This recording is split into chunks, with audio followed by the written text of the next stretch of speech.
नमस्कार विद्यार्थी मित्रांनो, इयत्ता 9वी विषय विज्ञान आणि तंत्रज्ञान प्रकरण पहिले गतीचे नियम लॉ ऑफ मोशन या प्रकरणाचा आपण अभ्यास करणार आहोत। त्यात घटक पहिला गती, विस्थापन आणि अंतर, डिस्टन्स अँड डिस्प्लेसमेंट, त्वरण, एक्सेलेरेशन, न्यूटनचे गतिविषयक नियम, न्यूटन्स लॉ ऑफ मोशन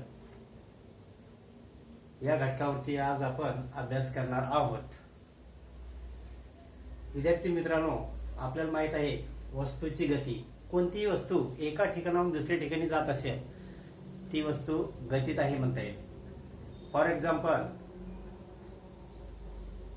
बस एका ठिकाणाहून दुसऱ्या ठिकाणी जाते, सायकल, कोणती वस्तू एका ठिकाणाहून दुसऱ्या ठिकाणी जात असेल तर ती वस्तू गतीत आहे आपण असं सांगता येईल। वस्तूची गती, मोशन ऑफ एन ऑब्जेक्ट। वस्तूची गती आपल्याला बघायचं आहे। जर एखादी वस्तू सभोवतालच्या संदर्भात तिची जागा बदलत असेल तर ती गतिमान आहे असे म्हणतात। उदाहरणार्थ, पक्ष्याचे उडणे, हवेतून उडणारा पालापाचोळा,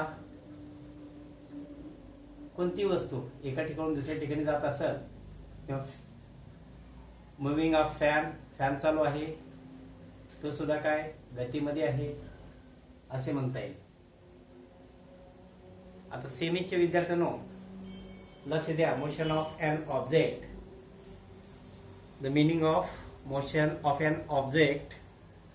A body is said to be in motion if it changes its position with respect to its surrounding, or called as motion of an object. For example, the flight of bird, leaves flying through air, moving of bus, moving of train, the examples of the motion of an object. आता विद्यार्थी मित्रांनो, आपण अंतर म्हणजे काय याबद्दल पाहूया।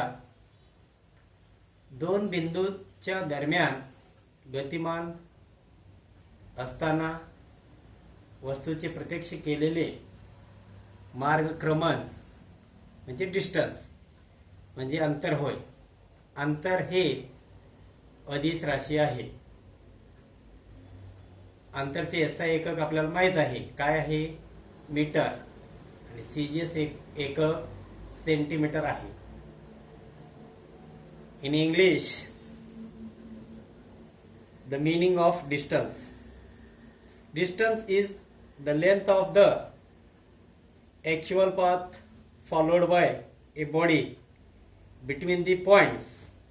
It is called distance.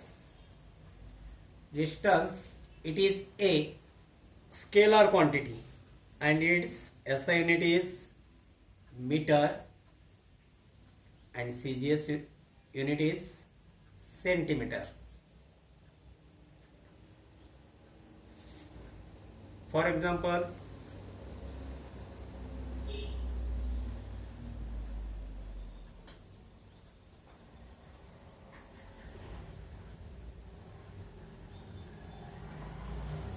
speed, time are the examples of distance. विद्यार्थी मित्रांनो, आता आपण पाहूया विस्थापन। विस्थापन म्हणजे काय?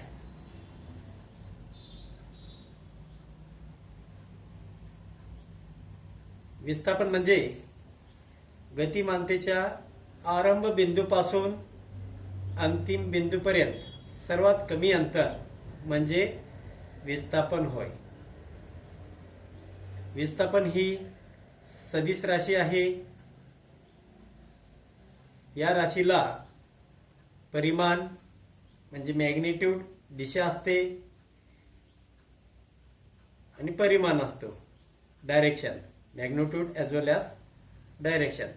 SI एकक आपल्याला माहिती आहे मीटर आणि CGS एकक सेंटीमीटर आहे. The meaning of displacement, shortest distance from the initial point to final point of movement of the body are called as displacement. The SI unit of displacement is same, meter, and CGS unit is centimeter.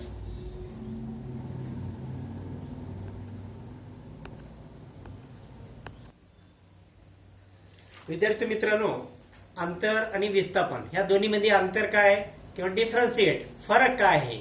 अंतर म्हणजे अदिश राशी आहे आणि विस्थापन म्हणजे काय आहे?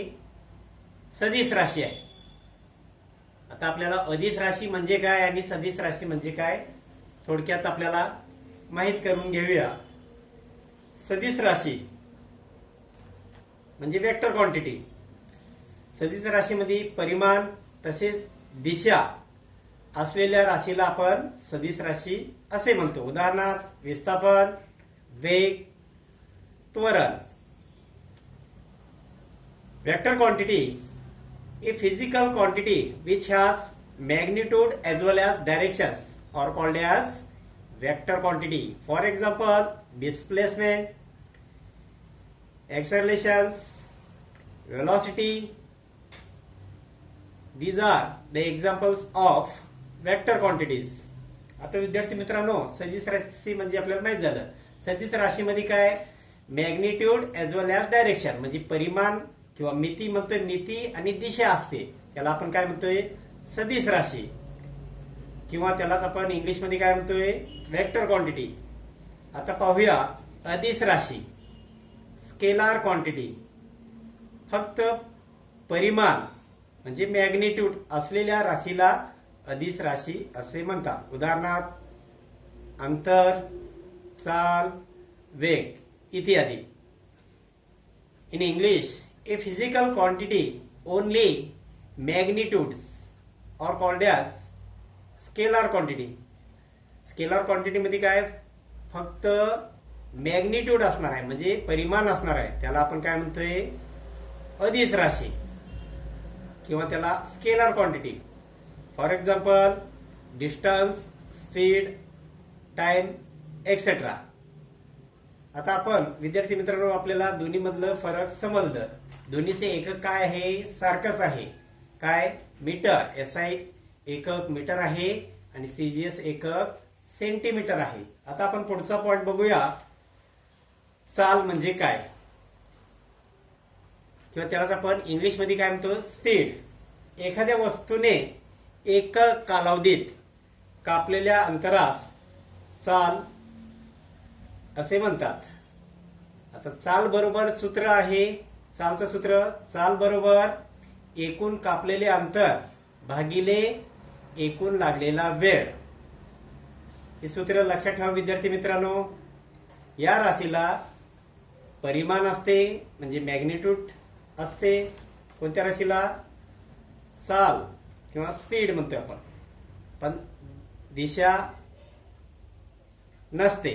चालचे SI एकक मीटर आहे आणि CGS एकक सेंटीमीटर पर सेकंड. SI एकक मीटर पर सेकंड आहे आणि CGS एकक सेंटीमीटर पर सेकंड आहे.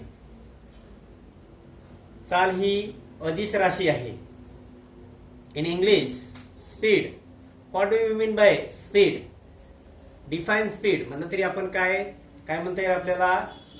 How can define the speed? Speed is the distance covered by a body in unit time are called as speed. The formula of speed is equal to total distance covered divided by total time taken. Speed it is a scalar quantity and its SI unit is meter per second and CGS unit is centimetre per second. आता विद्यार्थी मित्रांनो, आपण वेग हे पुढच्या तासाला घेणार आहोत. विद्यार्थी मित्रांनो, धन्यवाद. होमवर्क घ्या किंवा आपण स्वाध्याय घेऊया. आपण वस्तूची गती म्हणजे काय, पहिला प्रश्न. दुसरा प्रश्न, अंतर म्हणजे काय. प्रश्न क्रमांक 3, विस्थापन म्हणजे काय.